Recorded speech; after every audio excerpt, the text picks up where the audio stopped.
ओम शांति। 2-10-21 की वाणी है। मीठे बच्चे, अब इस मृत्यु लोक का अंत है, अमर लोक की स्थापना हो रही है, इसलिए तुम्हें मृत्यु लोक वालों को याद नहीं करना है। प्रश्न, बाप अपने गरीब बच्चों को कौन सी स्मृति दिलाते हैं? उत्तर, बच्चे, जब तुम पवित्र थे तो बहुत सुखी थे। तुम्हारे जैसा साहूकार दूसरा कोई नहीं था। तुम अपार सुखी थे। धरती आसमान सब तुम्हारे हाथ में था। अब बाप तुम्हें फिर से साहूकार बनाने आए हैं। गीत, नयनहीन को राह दिखाओ प्रभु, दर दर ठोकर खाए। ओम शांति। मीठे मीठे रूहानी बच्चों, आत्माओं ने गीत सुना। किसने कहा? आत्माओं के रूहानी बाप ने। रूहानी बाप को रूहानी बच्चों ने कहा बाबा। उनको ईश्वर भी कहा जाता, पिता भी कहा जाता। कौन सा पिता? परम पिता। बाप है दो, एक लौकिक, दूसरा पारलौकिक। लौकिक बाप के बच्चे पारलौकिक बाप को पुकारते हैं, हे बाबा। बाबा का नाम शिव। वह शिव निराकारी पूजा जाता है। उनको कहा जाता है सुप्रीम फादर। लौकिक बाप को सुप्रीम नहीं कहा जाता। ऊंचते ऊंच सभी आत्माओं का बाप एक ही है। सभी जीव आत्माएं उस बाप को याद करती है। आत्मा ये भूल गई है कि हमारा बाप कौन है। पुकारते हैं, ओ गॉड फादर, हम नयनहीन को नयन दो तो हम अपने बाप को पहचाने। भक्ति मार्ग में हम अंधे बन ठोकरें खाते रहते हैं। अब इन ठोकरों से छुड़ाओ। बाप ही कल्प कल्प आकर भारत को हेवन बनाते हैं। अब कलयुग है, सतयुग आने वाला है। कलयुग और सतयुग के बीच को संगम कहा जाता है। यह है पुरुषोत्तम संगम युग। बेहद का बाप आकर जो भ्रष्टाचारी बन गए हैं, उन्हों को श्रेष्ठाचारी पुरुषोत्तम बनाते हैं। लक्ष्मी नारायण पुरुषोत्तम थे। लक्ष्मी नारायण की डिनास्टी का राज्य था। यह बाप आकर स्मृति दिलाते हैं। तुम भारतवासी आज से 5000 वर्ष पहले स्वर्गवासी थे, अब नरकवासी हो। आज से 5000 वर्ष पहले भारत हेवन था। भारत की बहुत महिमा थी। सोने हीरे के महल थे, अब कुछ नहीं है। उस समय और कोई धर्म नहीं था, सिर्फ सूर्यवंशी थे। चंद्रवंशी पीछे आते हैं। बाप समझाते हैं, तुम ही सूर्यवंशी थे। अब तक लक्ष्मी नारायण के मंदिर बनाते रहते हैं, परंतु लक्ष्मी नारायण का राज्य कब था, कैसे राज्य पाया, यह किसको पता नहीं।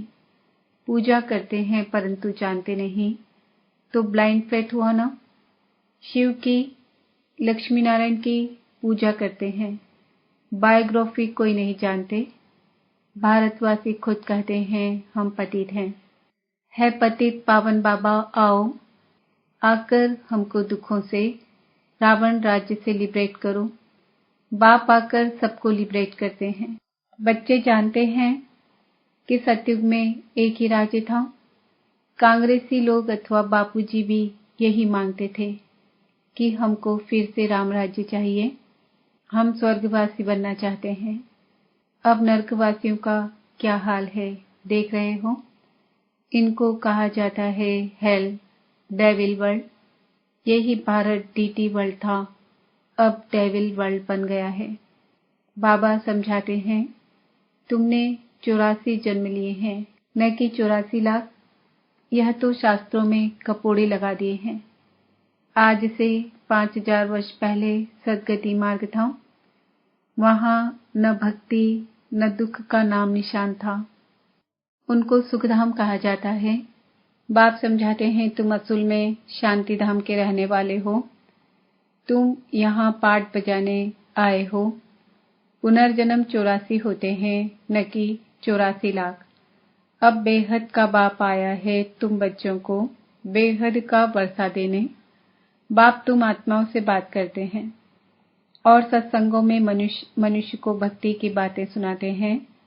आधा कल्प जब भारत स्वर्ग था, एक भी पतित नहीं था। अब एक भी पावन नहीं है, यह है पतित दुनिया। बाप समझाते हैं, गीता में कृष्ण भगवानुवाच लिख दिया है। कृष्ण भगवान नहीं है, न कि उसने गीता सुनाई है। यह लोग अपने धर्मशास्त्र को भी नहीं जानते, अपने धर्म को ही भूल गए हैं। धर्म मुख्य है 4। पहले आदि सनातन देवी देवता धर्म सूर्यवंशी, पीछे चंद्रवंशी, दोनों को मिलाकर कहते हैं देवी देवता धर्म। वहां दुख का नाम नहीं था। 21 जन्म तुम सुखधाम में थे। फिर रावण राज्य भक्ति मार्ग शुरू होता है। शिव बाबा कब आते हैं? जब रात होती है, भारतवासी घोर अंधियारे में आ जाते हैं, तब बाबा आते हैं। गुड़ियों की पूजा करते रहते हैं, एक की भी बायोग्राफी नहीं जानते। भक्ति मार्ग में अनेक धक्के खाते हैं। तीर्थों पर जाओ, फेरा लगाओ, कोई प्राप्ति नहीं है।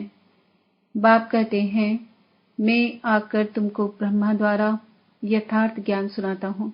पुकारते हैं कि हमको सुखधाम और शांतिधाम की राह बताओ। बाप कहते हैं, आज से 5000 वर्ष पहले हमने तुम्हें बहुत साहूकार बनाया था। इतना धन दिया, फिर कहाँ गवाया? तुम कितने साहूकार थे? भारत कौन कहलावे? भारत ही सबसे ऊंचे से ऊंचा खंड था। वास्तव में सबका यह तीर्थ है, क्योंकि पतित पावन बाप का बर्थ प्लेस है।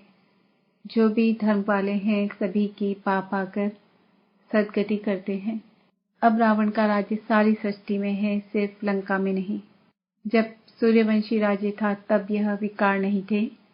भारत वाइसलेस था, अब विशेष है। सब नरकवासी हैं। सतयुग में जो दैवी संप्रदाय थे, वे फिर 84 जन्म भोग आसुरी संप्रदाय बने हैं, फिर दैवी संप्रदाय बनने हैं। भारत बहुत साहूकार था, अब गरीब बना है, इसलिए भीख मांग रहे हैं। बाप तुम गरीब बच्चों को स्मृति दिलाते हैं, बच्चे तुम कितने सुखी थे। तुम्हारे जैसा सुख किसको मिल नहीं सकता। धरती आसमान सब तुम्हारे हाथों में था। शास्त्रों में कल्प की आयु लंबी बताकर सभी को कुंभकर्ण की आसुरी नींद में सुला दिया है। यह भारत शिव बाबा का स्थापन किया हुआ शिवालय था। वहां पवित्रता थी। उस नई दुनिया में देवी देवता राज्य करते थे। मनुष्य तो यह भी नहीं जानते कि राधे कृष्ण का आपस में क्या संबंध है। दोनों अलग अलग राजधानी के थे। फिर स्वयंवर के बाद लक्ष्मी नारायण बने। यह ज्ञान कोई मनुष्य मात्र में नहीं है। स्पिरिचुअल नॉलेज सिर्फ एक बाप ही देते हैं। अब बाप कहते हैं, आत्म अभिमानी बनो, मुझ अपने परम पिता को याद करो। याद से तमो प्रधान से सतो प्रधान बन जाएंगे। तुम यहाँ आते हो मनुष्य से देवता अथवा पतित से पावन बनने। अब यह है रावण राज्य। भक्ति में रावण राज्य शुरू होता है। सब भक्ति करने वाले रावण के पंजे में हैं। सारी दुनिया 5 विकारों रूपी रावण की कैद में है, शोक वाटिका में है। बाप आकर सबको लिबरेट कर गाइडपन साथ ले जाते हैं। उसके लिए यह महाभारत लड़ाई है, जो 5000 वर्ष पहले लगी थी। अब बाप फिर से स्वर्ग बना रहे हैं। ऐसे नहीं जिनको धन बहुत है वह स्वर्ग में है, अभी है ही नर्क। पतित पावन बाप को कहा जाता है, न कि नदी को। यह सब है भक्ति मार्ग। यह बातें बाबा ही आकर समझाते हैं। अब यह तो जानते हो, एक है लौकिक पाप, दूसरा है पारलौकिक, तीसरा है अलौकिक। अब पारलौकिक पाप शिव बाबा ब्रह्मा द्वारा ब्राह्मण धर्म स्थापन करते हैं। ब्राह्मणों को देवता बनाने के लिए राजयोग सिखलाते हैं। आत्मा ही पुनर्जन्म लेती है। आत्मा ही कहती है, मैं एक शरीर छोड़ दूसरा लेती हूँ। बाप कहते हैं, अपने को आत्मा समझ मुझ बाप को याद करो तो तुम पावन बनेंगे। कोई भी देहधारी को याद नहीं करो। अब मृत्यु लोक का अंत है, अमर लोक की स्थापना हो रही है। बाकी सब अनेक धर्म खलास हो जाएंगे। सतयुग में एक ही देवी देवता धर्म था।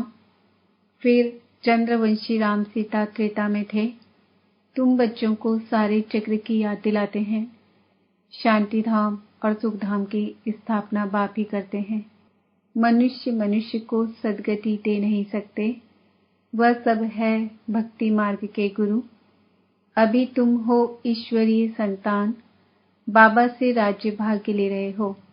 यह राजधानी स्थापन हो रही है। प्रजा तो बहुत बननी है।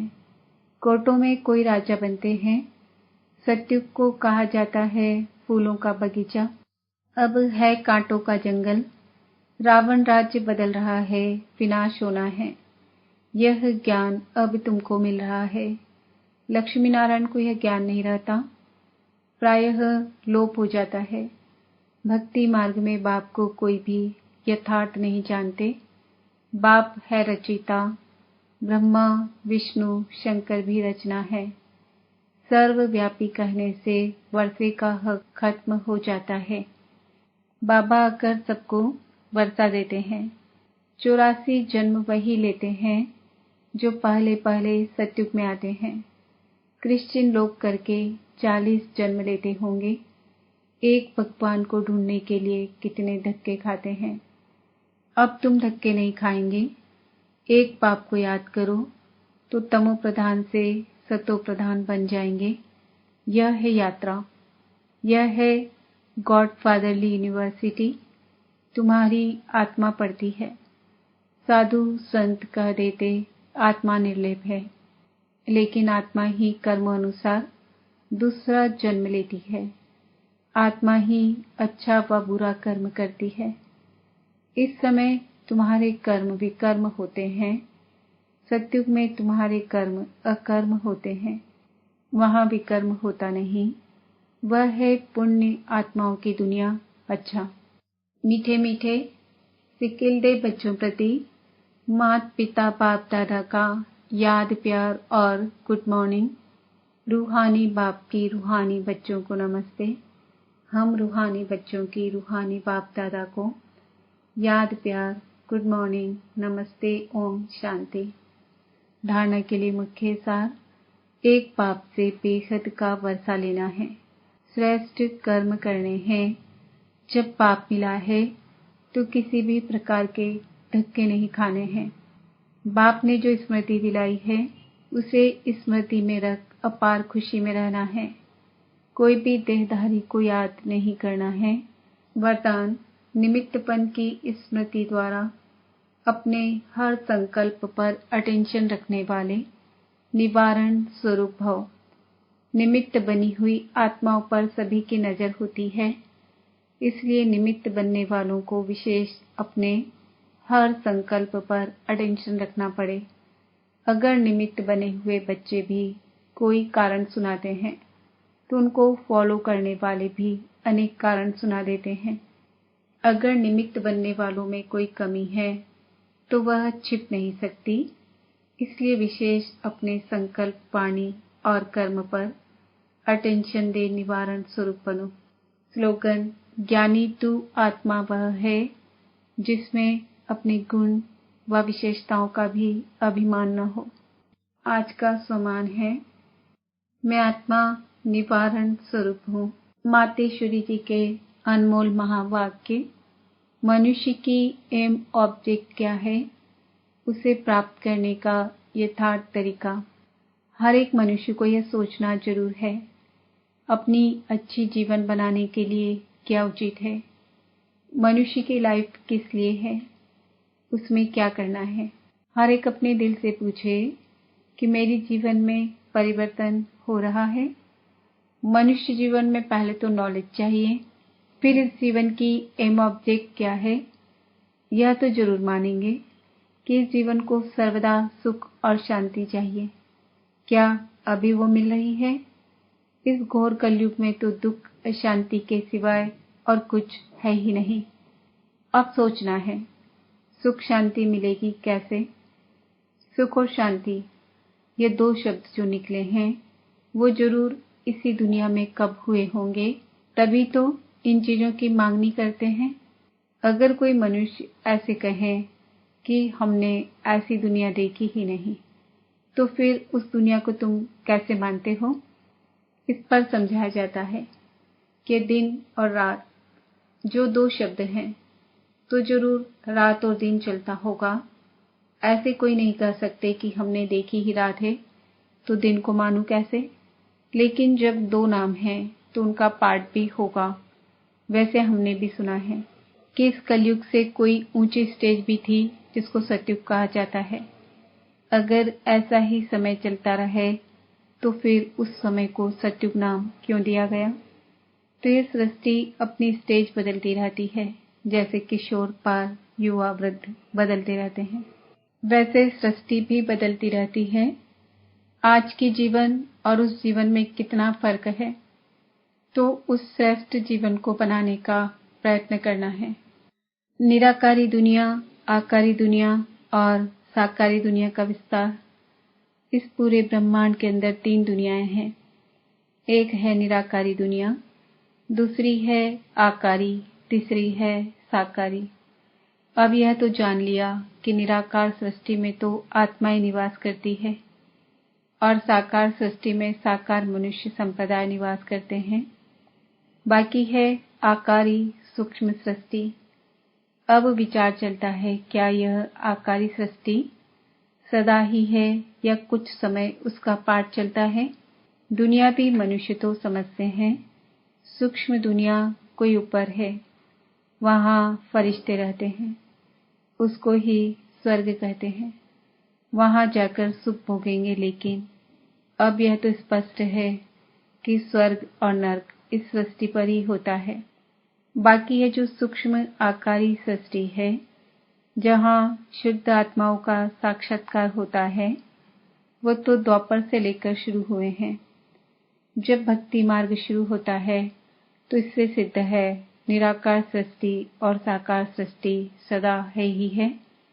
बाकी सूक्ष्म दुनिया सदा तो नहीं कहेंगे, उसमें भी खास ब्रह्मा, विष्णु, शंकर का साक्षात्कार इसी समय हमको होता है, क्योंकि इसी समय परमात्मा 3 कर्तव्य करने के लिए 3 रूप रचते हैं। अच्छा, ओम शांति।